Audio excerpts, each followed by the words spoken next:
Hello everyone. Previous lecture में हम लोगों ने मिनिमम स्पैनिंग ट्री एमएसटी का टॉपिक कंप्लीट किया था। 15 टू 16 लेक्चर्स मैंने उस पे बनाए हैं, बट एकदम वर्थ हैं वो सारे देखने, उनको प्लीज़ चेक कर लेना। एक भी क्वेश्चन ऐसा नहीं होगा गेट का जो वो सॉल्व ना हो उसके बाद। लगभग आधे आधे घंटे के लेक्चर हैं, ऐसे मत सोचना कि बहुत एक्स्ट्रा पढ़ाया है या कुछ। 16 लेक्चर्स अगर बनाए आधे आधे घंटे के तो 8-9 घंटे लगे हैं, और 8-9 घंटे मेरे बच्चे एमएसटी को चाहिए।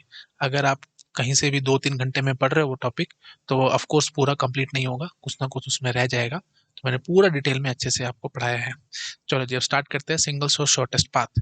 ये नेक्स्ट टॉपिक है ग्रीडी में ही। तो सिंगल सोर्स शॉर्टेस्ट पाथ क्या है? जैसे सपोज कर लेते हैं हमारे पास वर्टेक्स ए है, तो ए से हम सभी वर्टिसेस तक पहुंचना चाहते हैं। सिंगल सोर्स नाम से समझो, सोर्स सिंगल है, जैसे ये ऐसे ही आगे पढ़ेंगे ऑल पेयर शॉर्टेस्ट पाथ, उसमें सभी से सभी का शॉर्टेस्ट पाथ। अभी फिलहाल सिंगल सोर्स शॉर्टेस्ट पाथ हम कर रहे हैं, तो क्या करेंगे हम इसमें?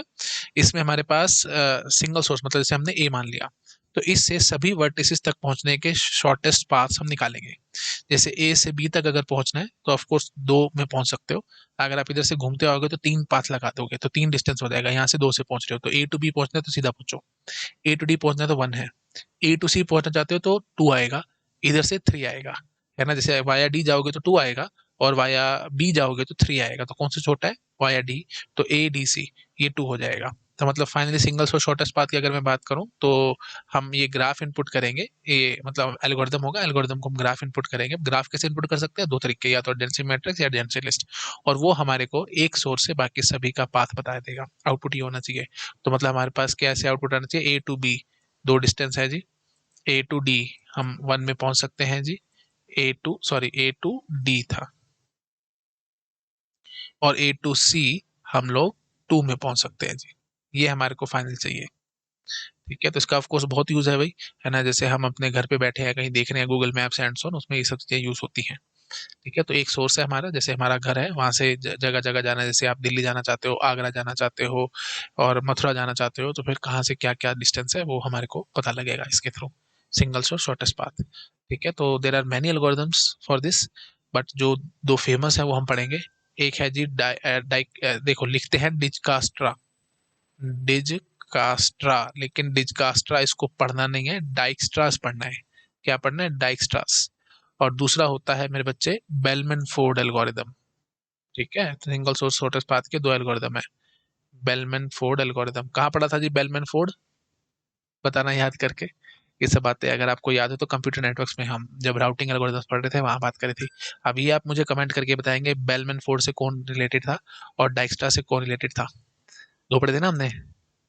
बोलो कौन कौन से थे दो राउटिंग एल्गोरिदम बहुत फेमस, जिससे हमेशा क्वेश्चन आते हैं? लिंक स्टेट राउटिंग और डिस्टेंस वेक्टर राउटिंग। तो distance vector routing bellman Ford था या डाइक्स्ट्रा था, ये आप कमेंट करके बताएंगे। और जो हमारा दूसरा था लिंक स्टेट राउटिंग डाइक्स्ट्रा था या बेलमैन फोर्ड था, ये भी आप कमेंट करके बताएंगे। ठीक है, तो ये दोनों मैंने नेटवर्किंग में ये वर्ड्स इंट्रोड्यूस कर दिए थे, आई थिंक आपको याद आ रहा होगा। ठीक है, तो कमेंट करके आप मुझे बताएंगे। देर आर मैनी यूसेज, है ना, इन एल्गोरिदम्स के बहुत यूसेज है। तो सिंगल सोर्स शॉर्टेस्ट पाथ का मतलब समझ में आ गया? ठीक है। तो हम ऐसे समझ सकते हैं कि जैसे अगर हम ग्राफ स्टाइल से देखना चाहें तो जैसे ये ए हो जाएगा, ए से बी का डिस्टेंस टू आ जाएगा, ए से डी, और ये सी, तो वन वन टू। ये एक किस्म से सिंगल सोर्स शॉर्टेस्ट पाथ वाली बात आ रही है ए से। ठीक है, ए से डी का डिस्टेंस वन है, ए से सी का डिस्टेंस ये one plus one two, A to B का डिस्टेंस टू। अगर हम ग्राफ देखना चाहे तो इस तरीके से हमारे पास कुछ आउटपुट आना चाहिए। ठीक है, और अगर हम मिनिमम स्पैनिंग ट्री की बात करें तो क्या ये मिनिमम स्पैनिंग ट्री है? नो। मिनिमम स्पैनिंग ट्री इसका क्या आएगा? ऑफ कोर्स ये आएगा जी, ए बी सी डी, तो शॉर्टेस्ट एजिस पकड़ लेना, ये लो, ये वन वन वन। ठीक है, वन वन वन। तो अब अगर एमएसटी के हिसाब से देखें तो A to B distance three आ जाएगा जी, लेकिन इसमें देख लो टू है। ठीक है, तो ये सिंगल सोर्स शॉर्टेस्ट पाथ वाली बात है, लेकिन ये मिनिमम स्पैनिंग ट्री वाली बात है। ठीक है, तो ध्यान रखना एमएसटी और ये सिंगल सोर्स शॉर्टेस्ट पाथ अलग अलग है जी, सेम नहीं है। ठीक है, तो मतलब ये क्वेश्चन आ सकता है, अगर आया भी हुआ गेट में, कि अगर हमने कोई ग्राफ गिवन है उसके लिए हमने एमएसटी बना दिया, तो वही सिंगल सोर्स शॉर्टेस्ट पाथ वाली बात हो जाएगी कि नहीं? No, it is not single source shortest path. Single source shortest path वाला ग्राफ इस तरीके से बन के आएगा इस गिवन ग्राफ के लिए, A to B two, A to D one and D to C one. तो ए टू सी पहुंचना चाहते हो तो टू में पहुंचोगे, ए टू बी पहुंचना चाहते हो तो टू में पहुंचोगे, है ना। बट अगर आप ये एमएसटी देखोगे तो ए टू बी पहुंचने में थ्री डिस्टेंस आप लगा दोगे, जो कि गलत हो जाएगा। मेरे ख्याल से आप समझ पा रहे हो। ठीक है जी। तो सिंगल सोर्स शॉर्टेस्ट पाथ वाली बात समझ में आ गई।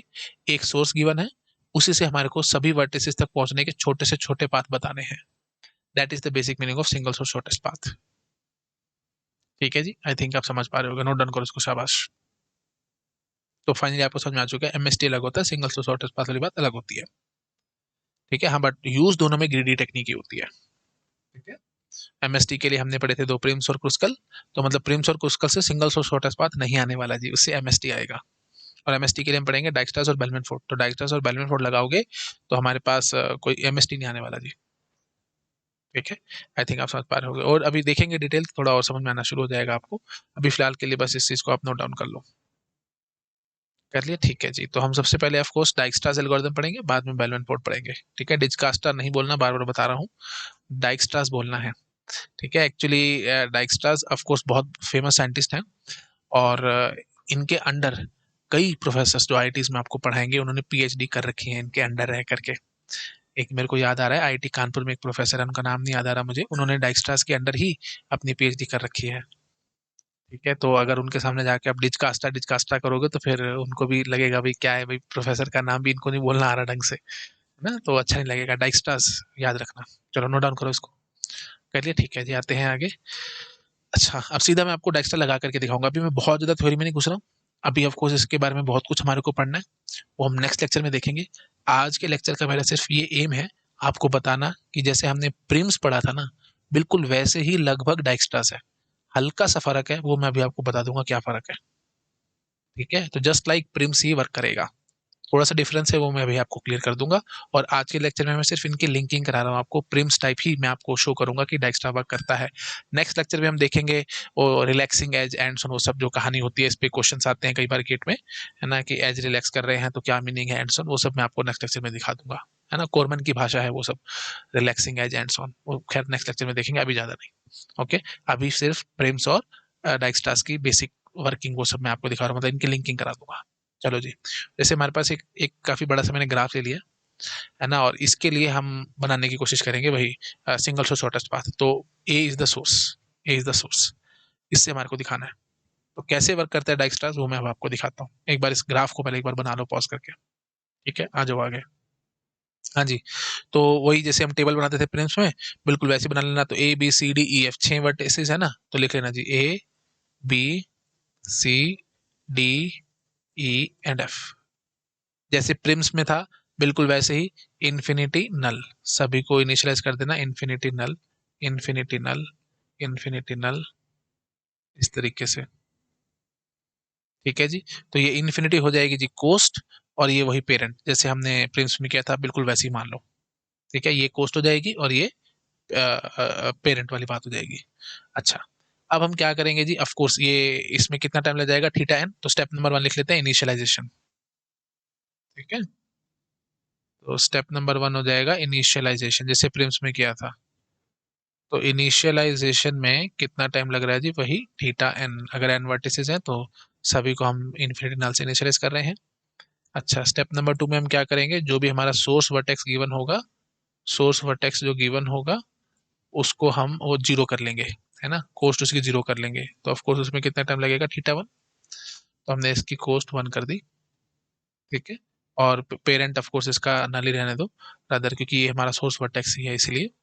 अच्छा, और फिर स्टेप नंबर 3 में आ जाएंगे, और फिर हम क्या करेंगे, मिन हीप बनाएंगे, क्योंकि वही बात है, बार बार मिनिमम मिनिमम में निकालना होगा, तो इसलिए वी विल मेक मिन हीप। तो वही कितना टाइम लग जाएगा जी, थीटा एन। अच्छा, वी लिख देते हैं, थोड़ा अच्छा लगेगा, वर्टिसेस है ना, वी वर्टिसेस है इसलिए थीटा वी टाइम, और फिर वही बात थीटा वी टाइम मिन हीप बनाने में ऑफ कोर्स। अच्छा जी, तो अच्छा ये सॉरी, इन्फिनिटी को काट के जीरो, है ना, जीरो, 1 नहीं, जीरो, क्योंकि वहीं से हम शुरू कर रहे हैं, ए से हम शुरुआत कर रहे हैं। तो फिर वो बात एक्सट्रैक्ट में करेंगे, तो लॉग वी टाइम में बाहर आ जाएगा ए।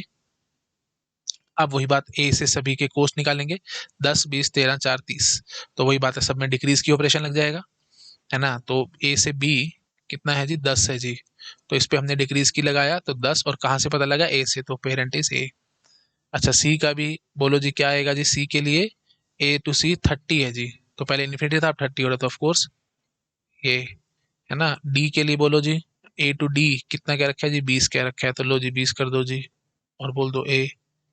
ई, ई के लिए कितना है जी, 4 है जी। ठीक है, 4 है जी, 4 और बोल दो ए। और एफ के लिए बोलो कितना है, एफ के लिए 13 है जी, देख पा रहे हो आप लोग 13। और पेरेंट हो गया जी ए। कोस्ट और पेरेंट वही वही मैं लेकर के चल रहा हूँ just for the sake of simplicity, ताकि आपको बस लिंकिंग रहे, प्रिम्स वाली टाइप ही चल रहा है।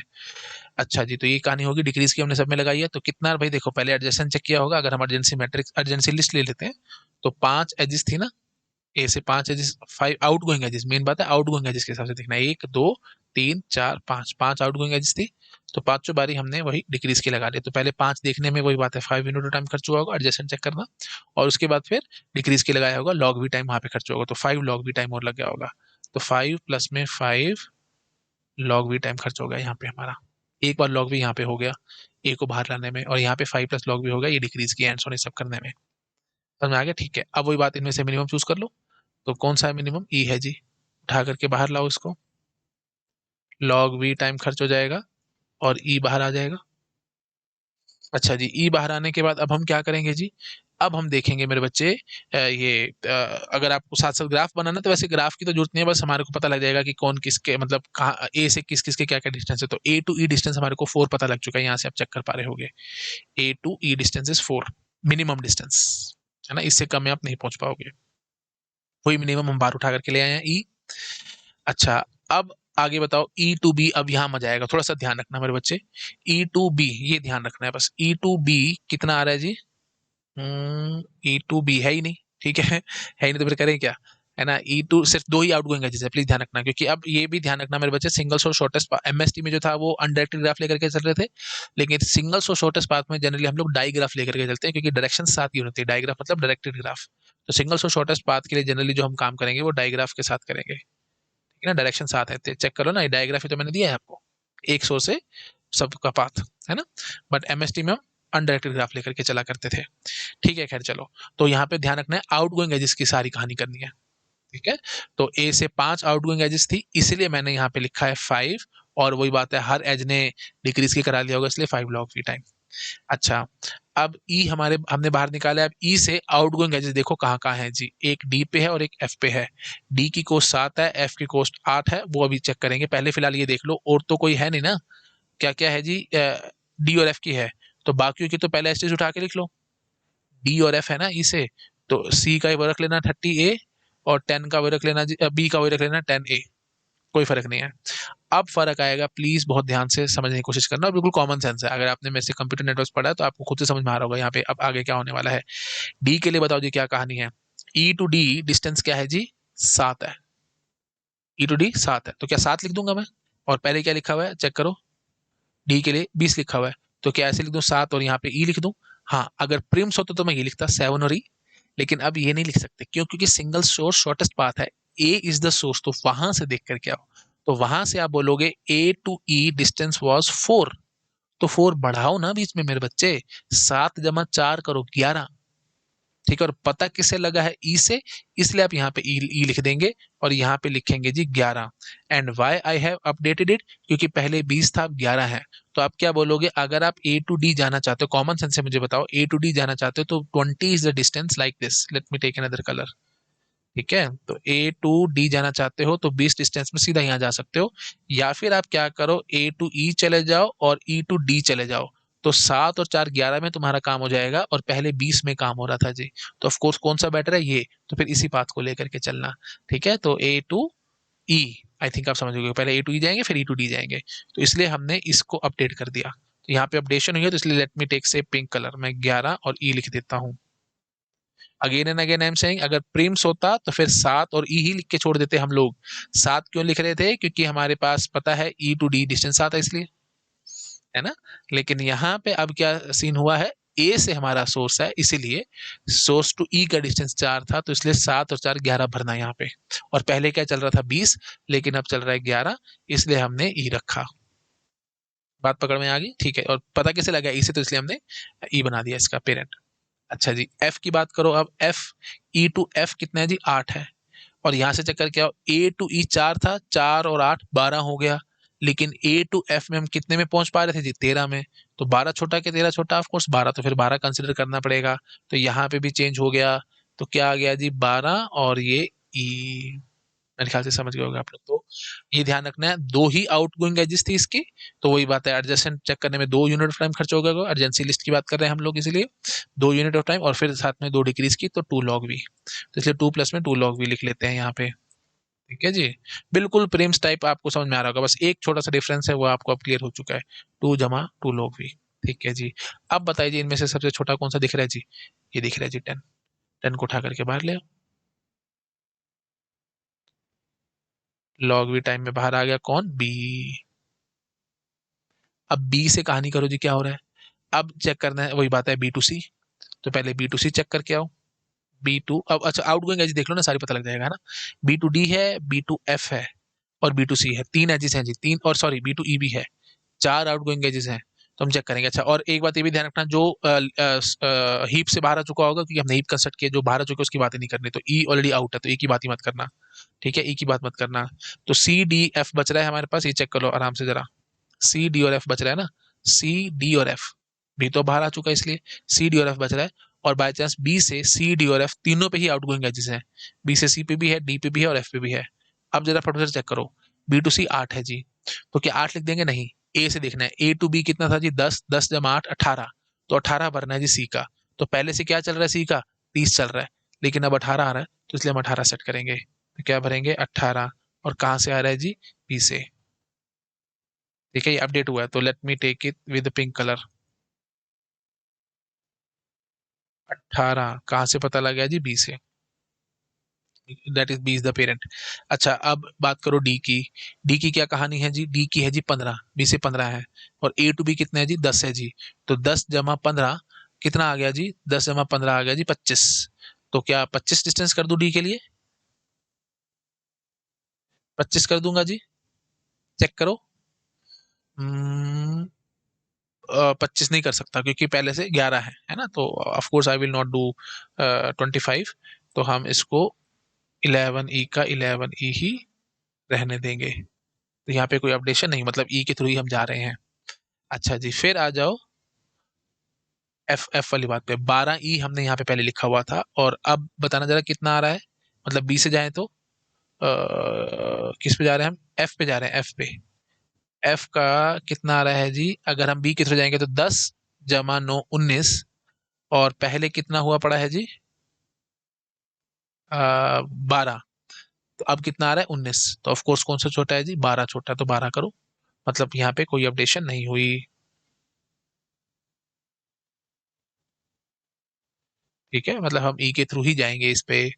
अच्छा जी, अब अब जरा मुझे बताइए, मतलब कितना हुआ? 3 थे ना, तो 3 एडजेसेंट चेक करे हमने, और ऑफ कोर्स हमने सिर्फ 1 लॉग भी किया है, बट वर्स्ट केस की बात करेंगे तो ये दोनों भी हो जाएंगे, मतलब एक बार डिक्रीज की किया है, लेकिन हो सकता था ये तीनों ही हो जाए, इसलिए वर्स्ट केस के लिए लिख लेते हैं 3 लॉग वी। अच्छा जी, अब आप जरा मुझे बताइए आगे क्या चल रहा है। अभी सिर्फ एल्गोरिथम करा रहा हूँ और कुछ नहीं, बहुत डिटेल बेसिक्स नहीं घुस रहा हूँ, नेक्स्ट लेक्चर में हम घुसेंगे, अभी सिर्फ आपको समझाता जा रहा हूँ कि क्या चल रहा है। ठीक है, अच्छा जी, अब बताइए इन सब में से छोटा कौन सा है जी? ऑफ कोर्स ये, इसको उठा करके बाहर करो, कौन सा है जी? ये डी, लॉग वी टाइम में बाहर आएगा, डी आ गया बाहर। अब वही बात है, करो जी, ए टू डी बताओ जी कितना डिस्टेंस है जी? ए टू डी, तो ए टू, सॉरी, डी को बाहर ले आए हैं, तो हम लोग अब देखेंगे किस किस का, सी और एफ का, है ना, क्योंकि दो ही बच रहे हैं, ये सी और एफ देखना है। तो डी से पहले देखो जरा है क्या सी और एफ का, अगर होगा नहीं तो फिर टेंशन खत्म कर देंगे अपनी हम, और कुछ बात करेंगे नहीं, तो डी से देख लो भाई। सी तो है नहीं, लेकिन एफ है, डी टू एफ 4 है। अब ए टू डी क्या था वो हमारे को देखना पड़ेगा। ए टू डी हमारे पास कोस्ट, ये डी बाहर निकाला है, तो वाया ई हम 11 पे आए थे, तो मतलब ए टू डी कोस्ट इज 11, ये ध्यान रखना है, ए टू डी 11 है, कैसे है ये? वाया ई, तो मतलब क्या हुआ होगा? ए टू ई गए होंगे 4, और यहाँ से गए होंगे ई टू डी 7, तो 7 जमा 4 11, ये चीज एल्गोरिथम में हमारे पास ऑलरेडी पहले से नोटेड है ये, इसलिए हमने ये पेरेंट लिखा हुआ, आपको समझ में आ रहा होगा भाई हम कैसे पहुंचे एंड सॉ। ठीक है, तो 11 ऑलरेडी हमारे पास कोस्ट थी, और डी टू कहाँ पहुंच चुके हैं हम लोग? एफ जा रहे हैं ना, डी टू एफ कितना है जी? 4 है जी, तो 11 जमा 4 15।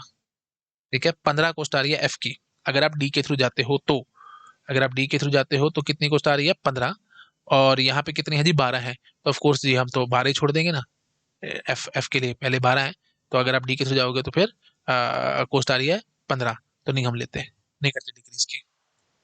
और रही बात सी की, डी टू सी तो कोई एज ही नहीं है, तो फिर मैं टेंशन ही क्या ही लूँ। डी टू सी देख लो ना, कोई आउट गोइंग एज ही नहीं है, तो टेंशन की कोई बात ही नहीं है। तो यहाँ पे फिलहाल हमारे को कोई डिक्रीज की नहीं करनी पड़ी। तो बट एक एडजेसेंट था, तो इसलिए एक चेकिंग हमारे को करनी पड़ेगी, वन एडजेसेंट, है ना। और वर्स्ट केस की बात कर लेते हैं, वन लॉग भी, लेकिन हमने वन लॉग भी किया नहीं है ना। हाँ जी, तो एज इट इज हमारा पेस्ट हो चुका है। क्या है जी ये 12E, और यहाँ से क्या पेस्ट हो चुका है जी 18B एज इट इज, क्योंकि सी का कोई डिस्टेंस नहीं निकला था इसलिए। अच्छा जी, अब जरा इन दोनों में से मुझे बताइए क्या है जी, सब छोटा कौन सा दिख रहा है जी, ये है ना 12E छोटा दिख रहा है एफ एफ का, है ना। ठीक है जी, हम लॉग भी टाइम खर्च करके एफ को बाहर ले आएंगे। एफ को बाहर लाने के बाद अब आप बस ये चेक करो, क्या एफ से सी बच रहा था ना, हाँ, क्या एफ टू सी कोई एज है? अगर एफ टू सी कोई एज होगी, देख लो कोई एज नहीं, आउट गोइंग एज नहीं, इसमें से तो खत्म करो बात, है ना। तो फिर हमारे को कुछ करने की जरूरत नहीं है यहाँ पे। ठीक है, तो हम क्या कहेंगे, जीरो प्लस में जीरो लॉग वी टाइम ही लगेगा, है ना। एफ से कोई और एज ही नहीं थी, तो फिर हम कुछ कर ही नहीं पा रहे। 18B एस टी से रह जाएगा, और फिर अल्टीमेटली हम सी को बाहर ले आएंगे। और वही बात है, लॉग वी टाइम वैसे लगेगा नहीं, लॉग वी बस वही बात है, सिर्फ आपको मैंने पहले भी बताया था टेबल जब बना रहा था प्रिंस में, कि वी वर्टिसेस हैं, लॉग वी टाइम लग रहा है एक को बाहर निकालने में, एक्सट्रैक्टमेंट करने में लॉग वी टाइम लगता है, और वी है टोटल वी लॉग वी, बस इसलिए सिर्फ गिनती कराने के लिए मैं ये सब कर रहा हूँ और कुछ नहीं। अच्छा जी, अब बस जो सी के जो एडजेसेंट थे एक बार वो चेक कर लेते हैं, है ना। आउटगोइंग एजेस गिननी है ना सारी, मैं बार बार बता रहा हूँ, आउटगोइंग एजेस के हिसाब से चलना है मेरे बच्चे, है ना। एक कितनी आउटगोइंग एजेस थी, 5, तो इसलिए हमने यहाँ पे एडजेसेंट चेक करने के लिए 5 रखा था, क्योंकि आपको पता है डायग्राफ में जब हम वो एडजेंसी लिस्ट बनाएंगे, तो उसमें जो जो आउटगोइंग एजेस होती थी हम वो लिखते थे, याद है कि नहीं। अगर मैं इसके एडजेंसी लिस्ट बनाने की कोशिश करूँ तो कितने वर्ड से अच्छे हैं, 1 2 3 4 5, ये 6 हो गए ना। तो ए से कहाँ कहाँ एजेस है आप वो लिखोगे ना, बी, है ना, और वो लिख लेना कोस्ट कितनी है जी 10। फिर आगे बढ़ जाओगे, फिर आगे लिख लेना से सी की कोस्ट एंड ऑन, तो जो जो आउट गोइंग एजेस हैं वही एंट्री हम अर्जेंसी लिस्ट में करके रखते हैं। तो बस वही चीज है, याद नहीं आ रहा तो प्लीज मेरे बच्चे डायग्राफ और अर्जेंसी लिस्ट वगैरह सब चीजें देखो, प्रीवियस लेक्चर में मैंने कर रखे, जब एमएसटी पढ़ा रहा था मैंने वहाँ सारा डिस्कस कर रखा है। ठीक है जी, तो ये सब बातें इसलिए बोलते रहता हूँ क्योंकि कई स्टूडेंट होते हैं जो रैंडमली आकर के कोई भी वीडियो देखते हैं, तो उसको दिक्कत ना आए, इसलिए मैंने ये सब बातें बोल दी। ठीक है, अच्छा जी, तो अब हम क्या करना चाह रहे हैं, सी के आउटगोइंग एजेस देखो, सी से कितनी आउटगोइंग एजेस जा रही हैं जी, बी के लिए, डी के लिए, एफ के लिए और ई के लिए 4 आउटगोइंग एजेस है जी। तो ठीक है जी, तो फिर वही बात है, एडजस्टमेंट चेक करने में 4 टाइम लगेगा। और डिक्रीज की कितनी बारी होगा, ऑफ कोर्स 0 लॉग वी, क्योंकि भाई अगर हीप में कुछ बचा ही नहीं तो फिर मैं काहे का डिक्रीज की और वो सब करूं। ठीक है, ये हो गया जी। अच्छा, तो अब बस एक बारी हम थोड़ा सा गिनती विनती कर लेते हैं कि क्या टाइम लग रहा है, और ऑफ कोर्स इसमें भी लॉग भी मैंने आपको बता ही दिया क्या लगेगा भाई, एक ही वर्टेक्स है उसको सीधा बाहर निकाल रहे हैं हिप से एंड ऑन। बट ठीक है, वही बस थोड़ा वो फ्लो बनाने के लिए, भाई वी वर्टिसेस हैं, लॉग भी टाइम लग रहा है एक एक को बाहर निकालने में, तो वी लॉग भी इसलिए। चलिए, तो टोटल यहाँ पे कितना टाइम लग गया जी, वी लॉग भी। ठीक है जी, अच्छा। और यहाँ पे ये जरा गिनना, जरा कितनी है ये एडजस्टेंट चेक कर रहे हो आप, every time you are checking adjacent. तो कितना हो गया जी, 5 2 7 3 10 11 14, 14 बारी। और साथ में ऑफ कोर्स ये वर्स्ट केस की हम बात करते हैं, 5 2 7 3 10 और 11, 11 आ रहा है, 11 लॉग भी। बट वही बात है, एक्चुअली में ये पूरा वर्स्ट नहीं हो पाया, हो सकता था कि हर एक एज से एक एक डिक्रीज की हो जाए, वो सब हम खैर जानते ही हैं। तो टोटल ये क्या हो गया जी, ई टाइम, है ना। और ये कितना हो गया जी, ई लॉग भी, +1 - 1 को मारो गोली, इतना कुछ नहीं, जरूरत नहीं है ना। रफली मैंने लिख दिया ई, और यहाँ से ई लॉग भी और यहाँ से वी लॉग भी टाइम आ रहा है। ठीक है जी, और वही बात है, हीप कंस्ट्रक्शन वाली बात हम पहले कर ही चुके थे, तो मिन ही बना चुके थे स्टेप 3 तक। स्टेप 4 में क्या करेंगे, एक्सट्रैक्ट मिन करेंगे। एक्सट्रैक्ट मिन वी टाइम्स हमने एक्सट्रैक्ट करना है, तो theta V log V time लग जाएगा। अच्छा जी, स्टेप नंबर 5 पे आ जाएंगे। एक्सट्रैक्ट मिन कर लिया है, उसके बाद फिर हमने क्या किया है जी, ये कोई बात है, एडजस्टेंट चेक करना है, ई टाइम लग जाएगा। एडजेसेंट चेक करने में टोटल ई टाइम लग जाएगा, थीटा ई, है ना। Twice the number of edges वाली बात नहीं है यहाँ पे, खाली ई एजेस वाली बात है। क्यों, क्योंकि अगर आपने, वही बात है, डायग्राफ वगैरह मैंने बताया था जब एमएसटी पढ़ा रहा था वहां पे, तो in degree that is equal to out degree that is equal to total number of edges in the graph, है ना भाई। Out going edges, out degree देख लो, जैसे यहाँ पे ए की आउट डिग्री 5 है, तो इसका मतलब 5 एजेस है ना। बी की आउट डिग्री देख लेना, 1 1 2 3 4, तो 5 4 9, please you can check it out yourself, total 14 edges आएंगी जी। चेक करा देता हूँ, कोई बात नहीं, ए से 5 जा रही है ना। बी की आउट डिग्री देखना, 1 2 3 और 4, 5 4 9 हो गया। सी की आउट डिग्री 1 2 3 और 4, 5 4 9 4 13, और एफ की तो एक भी नहीं है। डी की कितनी है जी? एक और ये दो। अच्छा 15 हो रहा है जिस, कोई बात नहीं। तो एक आधा कुछ हो जाता है जमा घटा में कुछ गड़बड़। 5 यहाँ पे है, एक बार फिर भी चेक करते। 5, 1, 2, 3, 4। बी की 4 हो गई, सी की 1, 2, 3, 4। ठीक है, सी की 4 हो गई, डी की 1 और ये 2। 2 यहाँ डी की हो गई और एफ की तो कोई है ही नहीं। तो 5, 4, 9, 4, 13, 14, 15, टोटल 15 है। तो यहाँ पे मैं कहीं कुछ गड़बड़ कर गया हूँगा जी, है ना। ए के लिए 5 थी, ई के लिए 2 है क्या? ई के लिए 2 है। अच्छा इसकी भी मैं शायद छोड़ गया, डी और फिर ई की 2 और आएगी, है ना। ये ए की होगी, ये बी की, ये सी की, ये डी की और ये ई की। हाँ एजिस तो ज्यादा है भाई। अच्छा चलो चेक कर लेते हैं, कोई बात नहीं। ई के लिए 2 हो गया, बी के लिए हमने 3 एजिस देखी हैं। अच्छा मैं बी के लिए 3 लिख गया था, एक्चुअली में 4 है टोटल, है ना। एजिस इसकी 4 है, तो एडजेसेंट चेक करना है ना, सॉरी फॉर दैट। ये 4 आएगा जी। You are going to check the adjacent ना। ठीक है, 4 एडजेसेंट है। और क्योंकि कॉन्स्टेंट टाइम लगेगा ना, 4 यूनिट ऑफ टाइम बोला, ऐसे बोलो बस, 4 यूनिट ऑफ टाइम हमारा खर्च होगा बी की एडजेसेंट चेक करने में, क्योंकि एडजेंसी लिस्ट जब हम बना के बैठे होंगे तो कौन कौन एडजेसेंट देखना पड़ेगा। तो देख लेंगे भाई, सी हीप में नहीं, तो इसलिए हमने उसको कंसिडर नहीं करना, है ना। सी वॉज नॉट इन हीप, क्योंकि अच्छा सॉरी, कौन सा ई वॉज नॉट इन हीप, तो हमने इसलिए ई को कंसिडर नहीं करना था। तो बी टू ई हमने वो नहीं देखनी, मतलब यूज नहीं करेंगे उसको, है ना। डिग्रीज की में हम उसको यूज नहीं करेंगे। बट एज तो है, टाइम तो लग गया होगा ना। हाँ तो यहाँ पे 4 टाइम खर्च हो गया और डी के एडजस्टमेंट चेक करने में देखना जरा, डी की कितनी आउट डिग्री है जी? 2 है, तो सॉरी इसको 2 लिख लेना जी। 2 यूनिट टाइम यहाँ खर्च हो गया। एफ के एडजस्टेंट है जी 2, सॉरी एफ का तो कोई है ही नहीं, छोड़ दो। एफ के बाद आता है जी सी। सी का एडजस्टेंट 4 है, हाँ तो अब बन जाएगा 5, 2, 7, 7, 4, 11, 12, 13, 13 और 4, 17। ठीक है, सॉरी फॉर दैट, 17 है जिस, इसलिए 17 हमने चेक करने हैं। भाई adjacent, again and again I am saying, adjacent देखने हैं जी। भाई आपके पास एडजेसेंट लिस्ट होगी, एडजेसेंट चेक करने में हर एक नोड पे जाने में एक कांस्टेंट टाइम लगा लो ना।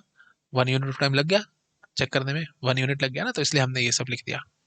डिग्रीज की कितने है वो तो हमारे को देखना पड़ेगा, क्या वो आप समझ ही पा रहे होगे। बस वो प्रिम से टोटल लिंकिंग कर रहा हूँ मैं, और कुछ नहीं कर रहा मेरे बच्चे। ठीक है, तो वी लॉग भी यहाँ टाइम खर्च हो गया, ई टाइम यहाँ खर्च हो गया और ई लॉग भी यहाँ पे खर्च हो गया। Why I am saying again and again ई लॉग भी भाई, वर्स्ट केस में हर एक एक एज ने एक एक डिग्रीज की ऑपरेशन करवा दिया होगा, इसलिए ये ऑफ कोर्स जो हमने ग्राफ बनाया ये कोई वर्स्ट केस वाली बात नहीं बना पाया यहाँ पे, क्योंकि जब हमने फाइनली सी को पकड़ा तो सी के जो भी आउटगोइंग एजेस थी वो सारी उड़ गई, है ना। क्यों? क्योंकि सारे जो वो थे वर्टिसेस थे वो सारे हम ऑलरेडी कंसिडर करके बैठे हुए हैं, मतलब हीप में वो है ही नहीं, है ना। वर्स्ट केस कब आता है? जब एफ को हम लास्ट में कंसिडर करते हैं। एफ का कोई एडजस्टमेंट था ही नहीं, आउटगोइंग एज ही नहीं थी इसमें से, है ना। खैर ठीक है, चलो इतना खैर पूछने की जरूरत नहीं है।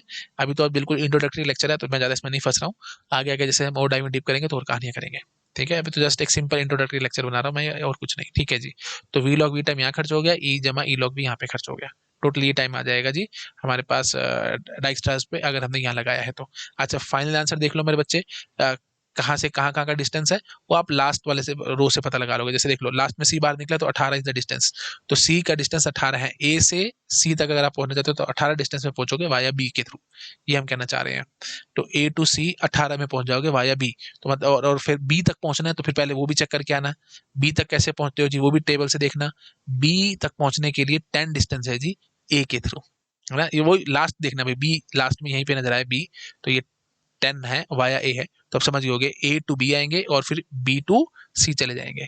तो ऐसे हम पहुंचे हैं, समझ रहे हैं ना। तो आई थिंक क्लियर हो रहा होगा आप लोगों को, है ना। तो ए टू सी मैं लिखता चला जाता हूँ, चलो शुरू से कर दूं, है ना। कहाँ कहाँ पे कैसे कैसे पहुंच रहे हो देख लो भाई।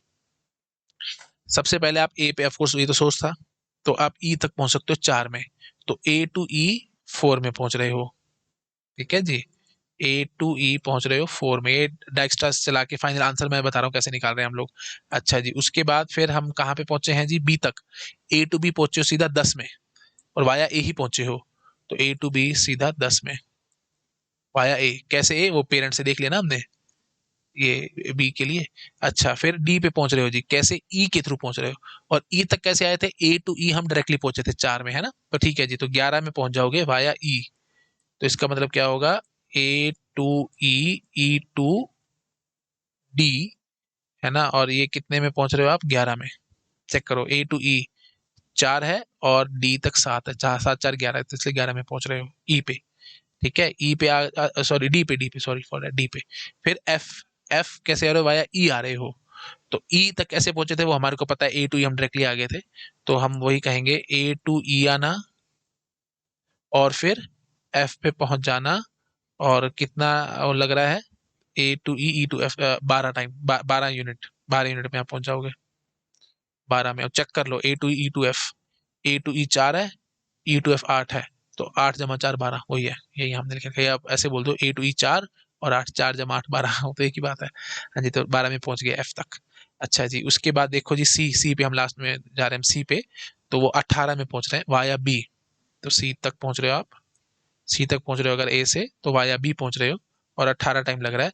और बी तक देखो जरा, ए टू बी हम डायरेक्टली पहुंच रहे थे 10 में, तो ठीक है जी, तो ए टू बी जा रहे हो, बी टू सी जा रहे हो, 18 में पहुंच रहे हो, तो ए टू बी भी हम पहुंच चुके हैं, A to B, A to सी पहुंच चुके हैं, सी देन डी भी पहुंच चुके हैं, A to D, A to E, A to F.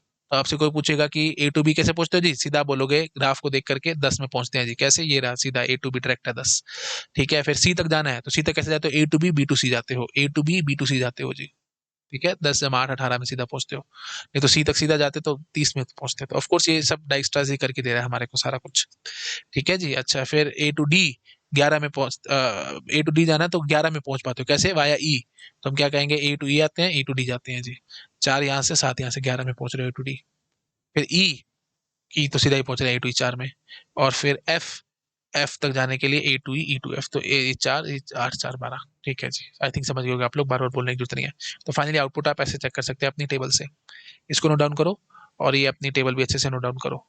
ठीक है जी, तो हमने फाइनली क्या किया, अर्जेंसी लिस्ट यूज करी है और मिन हीप यूज किया है, और ये हमारी कॉम्प्लेक्सिटी निकल के आ रही है, you can check it out yourself. ठीक है, ओके, तो फाइनली हम क्या कहेंगे, अच्छा ये स्टेप्स हम लिख रहे थे, हाँ यहाँ पे भटक गए थे हम लोग, एडजस्टेंस चेक करने में थीटा ई टाइम, और फिर ये डिक्रीज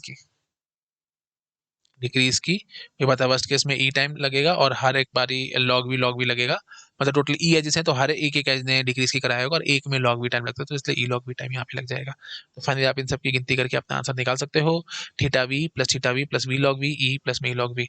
तो अब ई लॉग वी जब है तो ई की कोई औकात नहीं, इसको उड़ाओ, वी लॉग वी है तो वी की कोई औकात नहीं, इसको उड़ाओ, तो फाइनल आंसर क्या निकलेगा जी, ई प्लस में वी लॉग वी, वही वही आंसर है, थीटा ई प्लस में वी लॉग वी, अगर आपने मिन हीप और अर्जेंसी लिस्ट यूज किया तो ये हमने किससे किया है जी, मिन हीप एंड अर्जेंसी लिस्ट, अगर आप ये यूज करते हो डाइक्स्ट्रास में तो फाइनली ये आंसर आएगा। ये बिल्कुल वही है जो प्रिम्स की कॉम्प्लेक्सिटी थी, प्रिम्स वाली कॉम्प्लेक्सिटी कॉपी पेस्ट हुई है, क्यों कॉपी पेस्ट हुई है, क्योंकि इसमें सिर्फ एक स्टेप एक्स्ट्रा है ऐड करने वाला, इससे ऊपर और कोई एक्स्ट्रा नहीं, और ऐड करने में कांस्टेंट टाइम लगता है, तो गोली मार के शूट करो उसको, कोई फर्क नहीं है, उड़ा दो उसको। आई थिंक आप समझ पा रहे होगे, है ना।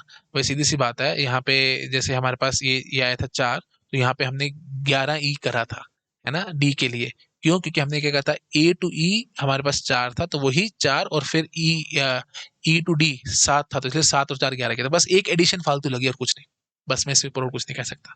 मेरे ख्याल से आपको समझ आ रहा होगा, तो इसलिए हमने उसको कॉन्स्टेंट टाइम है, इसलिए हमने उसको ज्यादा कंसिडर नहीं किया, तो हमारा काम यही हो रहा है, बिल्कुल सेम टू सेम आंसर आ रहा है, again and again I am saying theta E plus में वी लॉग वी, जैसा प्रिम्स का था।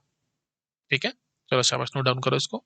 Mean heap and urgency list का मैंने आपको दिखा दिया है, और ये अर्जेंसी लिस्ट है जी, एडीजे शॉर्ट में लिख दिया मैंने, अर्जेंसी लिस्ट।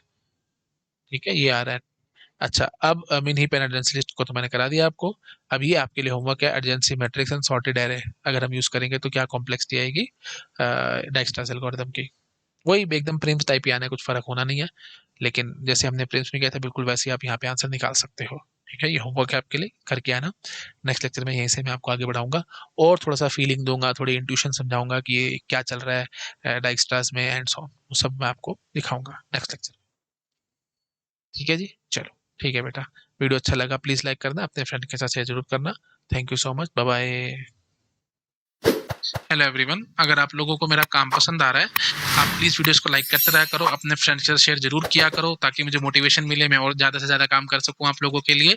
और अगर आप मुझे डोनेशंस देना चाहते हो तो क्यूआर कोड आपको मिल जाएगा आप चैनल बैनर पे राइट हैंड साइड में ऊपर टॉप राइट में। अगर आप कंप्यूटर पे देख रहे हो तो टॉप राइट कॉर्नर में मिल जाएगा, नहीं तो आपको डिस्क्रिप्शन में लिंक मिल जाएगा, आप उस लिंक पे क्लिक करके डोनेशन जो भी देना चाहो वो दे सकते हो। डाउट्स की बहुत प्रॉब्लम रहती है स्टूडेंट्स को कि रियल टाइम डाउट्स हम सॉल्व नहीं कर पाते फटाफट से। जैसे चाहे आप पेड कोचिंग में हो चाहे आप फ्री पढ़ रहे हो, कोई प्रॉब्लम वाली बात नहीं है। आप जहां से भी कुछ भी पढ़ रहे हो, मुझे इसमें दिक्कत नहीं है। आप मेरा टेलीग्राम चैनल को सब्सक्राइब कर सकते हो, वहां पे आपके जो भी डाउट्स हैं आप पूछ सकते हो। बहुत ज्यादा एक्टिव ग्रुप है, बहुत सारे स्टूडेंट्स एक्टिव रहते हैं ग्रुप में, फटाफट से आपको रिप्लाई मिल जाएगा। लेकिन और अगर आप और ज्यादा मैनेज वे में चलना चाहते हो, बहुत अच्छे से प्रॉपर मैनेज तरीके से कि डाउट्स अलग अलग हो, हमें जैसे टीओसी का अलग चैनल हो, कंपाइलर का अलग चैनल हो, डिजिटल का अलग चैनल हो एंड सो ऑन, तो अलग चैनल वाइज चैनल हमने बना रखा है। बहुत अच्छा सा डिस्कॉर्ड सर्वर हमने मेंटेन किया है ना, एक स्टूडेंट ने बना करके दिया था, तो आप उसको भी सब्सक्राइब कर सकते हो। लिंक आपको डिस्क्रिप्शन में मिल जाएगा। सब कुछ फ्री है भैया ना, मैं किसी चीज के लिए पैसे चार्ज नहीं करता हूँ, everything is free of cost. Donation देना चाहते हो आप, मोस्ट वेलकम, आप दे सकते हो। बट ये सब चीजें मैं आप लोगों के लिए लाइफ टाइम फ्री रखूंगा। डिस्कॉर्ड सर्वर हो गया, टेलीग्राम चैनल हो गया और मेरा यूट्यूब चैनल हो गया, everything will be free of cost. मैं अपने मुंह से कभी कुछ नहीं मांगूंगा आपसे। ठीक है, आप जो देना चाहते हो आप वो मुझे दे सकते हो। Okay, thank you so much, bye bye.